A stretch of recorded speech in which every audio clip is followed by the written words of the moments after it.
Hi there, my name's Simon Drew, and welcome to the Practical Stoic Podcast, where I give you practical Stoic advice for modern times. You can support the show by going to patreon.com/Simon Drew. I also do one-on-one mindset coaching, and you can book in your first free consultation by going to risetothegoodlife.com/coaching. On Facebook, you can join my group, the Practical Stoic Mastermind. But for now, enjoy this episode.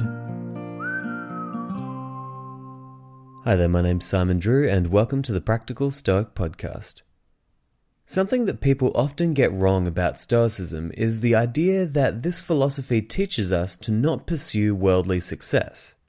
You know, I've often had people message me asking if it's wrong for them to want to get a promotion, or if it's wrong for them to want to earn more money, or to have success in their business, or to have a nice house with nice things. And I always respond with the same answer, which is that it doesn't matter if you want more money or a nicer house or a better life for you and whoever you share your life with, but what really matters is the why and how. As in, why do you want that kind of worldly success, and how are you pursuing it? And I was recently reading Sharon Lebell's translations of Epictetus's writings, and I came across an awesome passage where he talks about this very topic. And I feel like this message will have more weight behind it if it comes from Epictetus as opposed to just myself. So I'll read it to you now. He said, quote, "There is no shame in pursuing worldly success. It's normal. Your trouble lies not in the pursuit itself, but how you pursue it. You allow your frenzied, misguided desires and fears to color your judgment, so you over-evaluate the intrinsic worth of your pursuits. You bank on your pursuits to give you happiness, thus confusing means with ends. Understand that while the pursuit of such indifferent objects is natural, neither failure nor success in attaining them has the slightest bearing on your happiness." End quote. It can be kind of refreshing to hear one of the great Stoic philosophers talk about worldly success like this, because we do live in a world where there are great things to be achieved. There are so many opportunities to learn and grow and pursue a career path that would be profitable both in the financial sense and also in terms of your own personal fulfillment.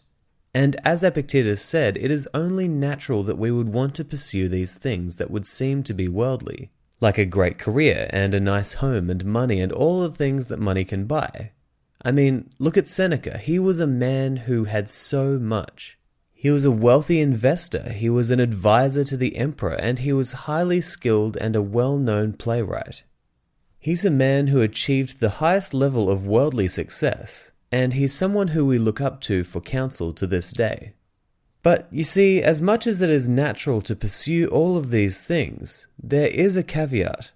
Because what Epictetus teaches us is that although it's fine to want worldly success, we must also be careful about how and why we pursue it. He rightly points out that so many of us rely on these possessions and pursuits to give us happiness. And when we get to the point that we once believed would bring us this happiness, we suddenly realize that it was all a mirage. And on top of that, we still see the mirage in the distance. And if we're not careful, we fall into the trap of thinking that success and happiness is only one more promotion away, one more raise, one more client, one more car, one more something. But you see, this is where Stoicism should come in, because what the Stoics teach us is that we must understand what brings real happiness so that we don't fall into that trap of thinking that another home or another car will do the trick. Stoicism teaches us that true happiness doesn't come from another car, but rather from another book or another skill mastered. Fulfillment isn't the result of owning many homes, but rather it's the result of having more meaningful relationships. Personal satisfaction doesn't come from having less problems, but it comes from having less desires. Inner peace will not be yours when you get a better job, but rather it can be yours when you get a better attitude. These are the things that the Stoics teach us. They encourage us to be in the world but not of the world. Pursue what you want as long as that pursuit doesn't compromise your virtue. And so some of you might be asking, well, what would be the appropriate way for a Stoic to pursue a career or to make more money or to seek worldly success? And to that I would say a few things. Firstly, look at what your goal is. Is your goal to get more money? Or is your goal to become more disciplined and knowledgeable in the study of economics and finances? Because these are two very different goals with different objectives. One seeks the physical reward while the other seeks personal growth. If your goal is to simply get more money, then you could just sell your home and bam, you have more money. But if your goal is to learn about finances and economics and to grow your mind and develop your skills, then money will simply be a natural result of your greater skill set. This is a far more Stoic goal than the former, seeing as the Stoics encouraged us to seek wisdom over possessions. So, when it comes to the things that you're pursuing, make sure that you're becoming a wiser, stronger, better, and more highly disciplined person along that journey. Make sure that the road to the attainment of your desires leaves you with more skills than possessions. Make sure that that journey leaves you more virtuous, not less virtuous. More disciplined, not less. More kind and loving, not less kind and loving. More humble, not less humble. And finally, I would say this. When you get that worldly success that you want, and when you have the nice car and the big house and the job that you've always wanted, or the business you've always dreamed of, remember that you don't need all of this to be happy.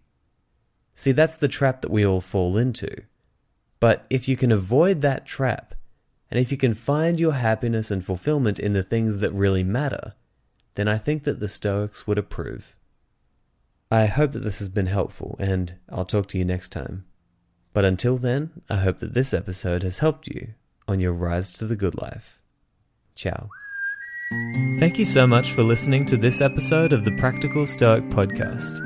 I hope it's been valuable for you, and if you'd like to support the show, then you can go to patreon.com/Simon Drew. If you'd like to try mindset coaching with me, then you can book your first free consultation by going to risetothegoodlife.com/coaching. To join the community, just go to Facebook and search for the Practical Stoic Mastermind.